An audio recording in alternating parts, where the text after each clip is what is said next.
Hi there, everyone, and today we're going to have a look at how we are going to set up booking for parents' evenings. So, what we're going to do here is open up Google Calendar. So, if you're not too sure where that is, go to the apps and then click on Calendar. Once this is open, what we're going to do is go to the date that we need. Now, check the date for your parents' evening. I'm just going to be using a pretty blank day of December the 23rd, but again, check when your parents' evening is. Now, the first thing we're going to do is we are going to come along and we are going to click anywhere on this date that we want to start filling out. We're all going to call this the same thing. So you're going to use your teacher name. So mine is Mr. Reeves hyphen parents evening. Okay, it's really important that we just lay it out exactly the same for consistency. So we've got our name so the parents know what they're booking, and parents evening so it's all called the same thing. We're then going to click appointment schedule. From here, we're going to come down and we're going to put in the timings. Now, the timing of your parents' evening is going to run from 3:50. So if that's not an option, we can just put in 3:50 p.m. And this is going to run until 7 p.m. Now, don't worry about trying to work out what time the last meeting is. We're just going to put in here 7 and it will make the last bookable meeting before 7 p.m. So these are the times your parents' evenings are running to, and we're in appointment schedule, and we've used the teacher name and parents' evening. We're now going to click on set up the schedule. So here's where we start fine tuning our schedule. The first thing we're going to do is change appointment duration, because let's face it, no one wants an hour long parents' evening.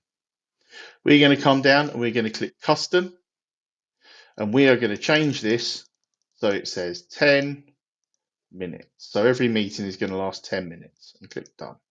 It's really important that even if you don't agree with what time this starts or ends, and you don't agree with what time the duration is, that you all do the same thing. This is the only way it can go wrong at your end, is if people start changing the times. Later on, if you need to start later for any reason or finish later for any reason, you can just block out that time in your calendar. So make sure that you set this for 10 minutes. We're then going to come down and where it says repeat weekly, we're going to click on that and click doesn't repeat. This is just going to stop it from showing multiple times in our calendar. From here, we are all done on this page. We're now going to click over to the next section. So from here, we are going to come down here and click on how to meet, and we're going to add Google Meet conferencing.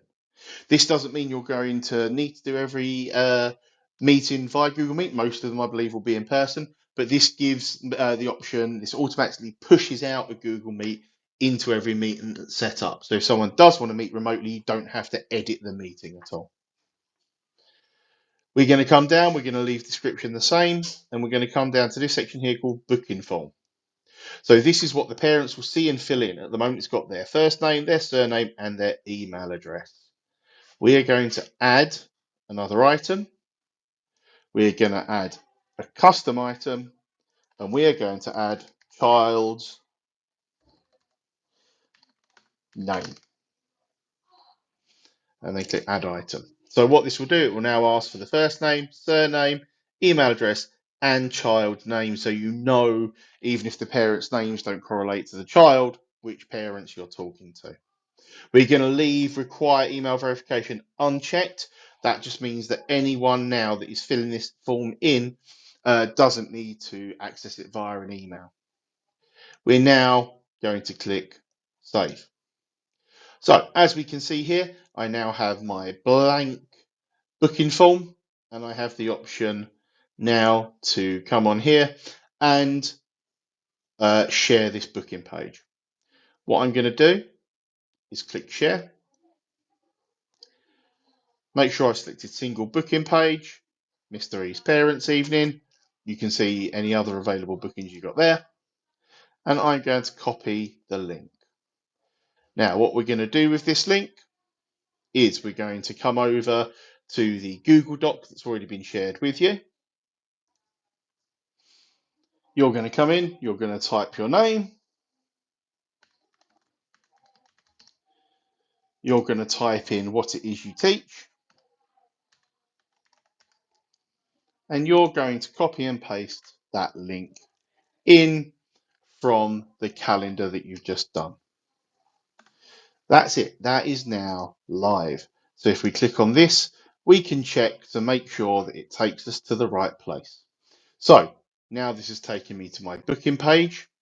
I'm just going to click jump to next available meeting, which will be the 23rd that I set up. I can see my first meeting is at 3:50 and my last bookable slot is 6:50.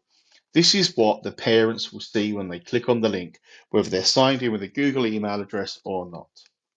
From here, all I need to do if I'm a parent is click on a time. If I'm logged in with Google, these details will be put in already for me, although I can just fill them in myself. I'm going to put in my child's name and click book.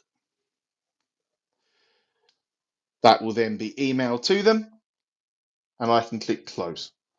You can see now that the 4:10 slot has completely disappeared, so no one can double book it. If I now swing back over to my calendar, I can check in here. I can see when I click on this that I have a parents' evening booked. Who it's booked with, this will be, say me, but this also because I booked it in my own name. And most importantly, I can see the child's name that it's booked for. If I needed to, I could cancel the appointment just by clicking here. Commonly asked questions. Can parents book the same multiple slots with the same teacher? Yes, they can. I'm not too sure how your SLT is going to set it up, but we recommend that a maximum of a 20-minute session if you teach that child for multiple subjects. Can parents change their bookings? Once they're booked in there, they've got the same option to cancel it and rebook that you have. Booking is automatically set to stop being able to be edited 6 hours before the event starts. So your calendars will all appear here. If you need to go into Google Meet, you can just click on that, join with Meet. The parents will have received an email with all of those details in. If at any point you need to, you can obviously copy that link over and reshare it with the parent if they're not sure.